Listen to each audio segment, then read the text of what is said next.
Welcome sa Tagalog Horoscope, ang iyong gabay sa pang-araw-araw na buhay. Hatid namin ang pinakadetalyadong horoscope na magsisilbing gabay mo sa pera, trabaho, pag-ibig, kalusugan, at swerte. Naway magtagumpay sa buhay ang lahat ng ating tagapakinig at subscribers sa buong mundo. Maraming salamat sa pag-subscribe at tanggapin ang siksik, liglig, at umaapaw na biyayang hatid ng Tagalog Horoscope. Ito ang iyong pang-araw-araw na horoscope para sa Capricorn para sa Marso 28, 2025. Habang sumisikat ang araw sa bagong araw na ito, maaari mong maramdaman ang banayad, ngunit matinding bigat ng mundo na tila dahan-dahang sumasandal sa iyong mga balikat.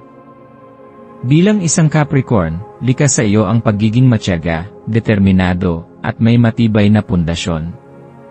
Ang mga katangiang ito ang siyang nagiging gabay mo sa iyong pang-araw-araw na buhay, at ngayon ay isang magandang pagkakataon upang higit pang patatagin ang iyong paninindigan sa kabila ng anumang hamon na maaaring dumaan sa iyo.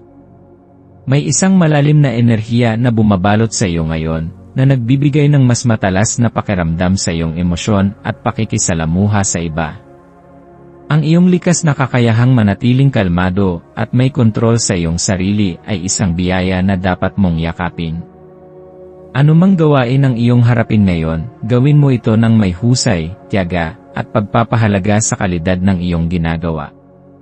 Sa pamamagitan nito, mas lalo mong mapapalakas ang iyong kakayahang humarap sa mga pagsubok ng may tiwala at kumpiyansa. Ngayong araw, bawat pakikitungo mo sa ibang tao ay maaaring magdala ng malalim na epekto, kaya't pagtuunan mo ng pansin kung paano mo pinapahalagahan ang iyong sarili at ang mga papuring natatanggap mo.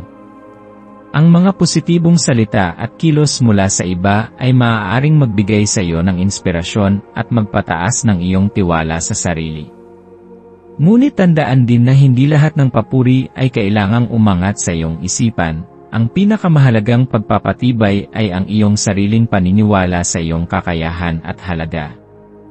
Sa mga pagsubok na maaari mong harapin ngayon, ang iyong likas na katatagan ang magiging sandigan mo. Kahit pa may mga hadlang sa iyong landas, huwag mong hayaan itong panghinaan ka ng loob. Sa halip, gamitin mo ito bilang pagkakataon upang ipakita ang iyong determinasyon at kakayahang makahanap ng solusyon sa anumang sitwasyon. Ang mundo ay puno ng pagbabago, at ikaw ay may kakayahang umangkop at lumaban sa anumang hamon na darating. Ngayon ay isang magandang araw upang pagtuunan ng pansin ang iyong mga relasyon, hindi lamang sa iba kundi pati na rin sa iyong sarili.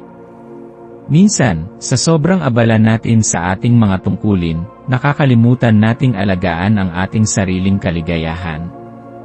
Yakapin ang mga sandali ng katahimikan at pagnilayan ang iyong nararamdaman.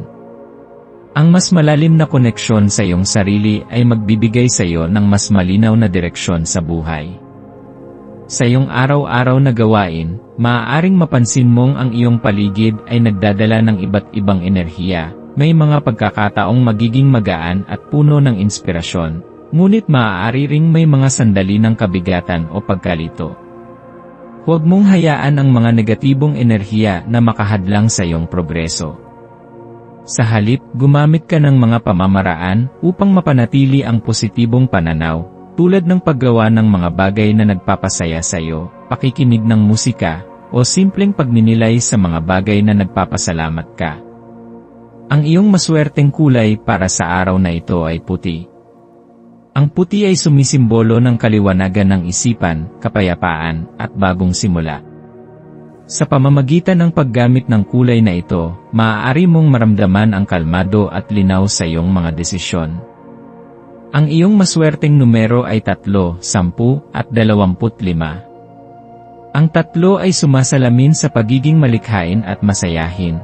Ang 10 ay nagdadala ng enerhiya ng pananampalataya at panibagong simula, habang ang 25 ay nagpapahiwatig ng balanse sa pagitan ng lohika at intuisyon. Ang maswerteng gawain para sa araw na ito ay ang paglalaan ng oras sa isang bagay na makakatulong sa iyong personal na paglago.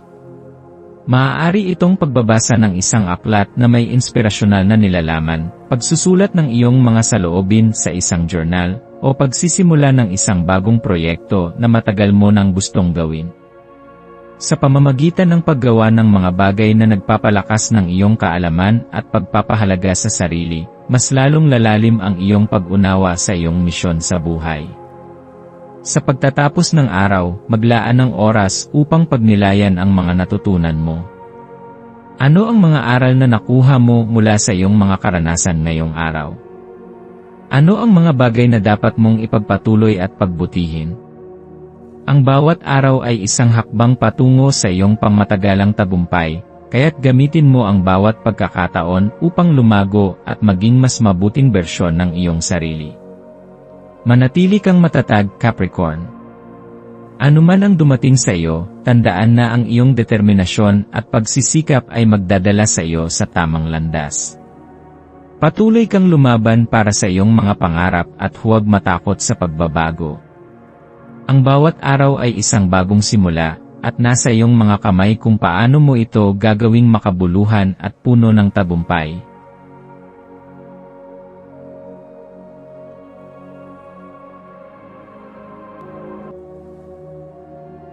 Tayo ay magkaroon ng kaunting sandali upang ipagdasal ang lahat ng mga dalangin ng ating mga subscribers, na sana'y matamo nila ang kanilang mga pinapangarap sa buhay, magandang trabaho, mabuting kalusugan, payapa at masayang pamumuhay, at siksik, liglig, at umaapaw na biyaya at kayamanan. Ipinagdarasal namin ng mataimtim ang lahat ng mga komento sa nakaraang video, at hinihiling namin, Panginoon, na pagpalain mo ang ating mga subscribers ng masayang buhay sa mundong ibabaw. Maraming salamat po. Maaari kayong mag-subscribe sa aming channel na Daily Prayer, kung saan nag-a-upload kami ng pang-araw-araw na Catholic Gospel Readings, Reflections, at Daily Rosary Reading para sa lahat ng misteryo ng araw. Tulungan ninyo kaming buuin ang community na ito at mag-subscribe na. Ang link ay nasa description box. Maraming salamat sa panonood ng iyong horoscope ngayon araw. Naway gabayan ka ng mga bituin sa iyong landas.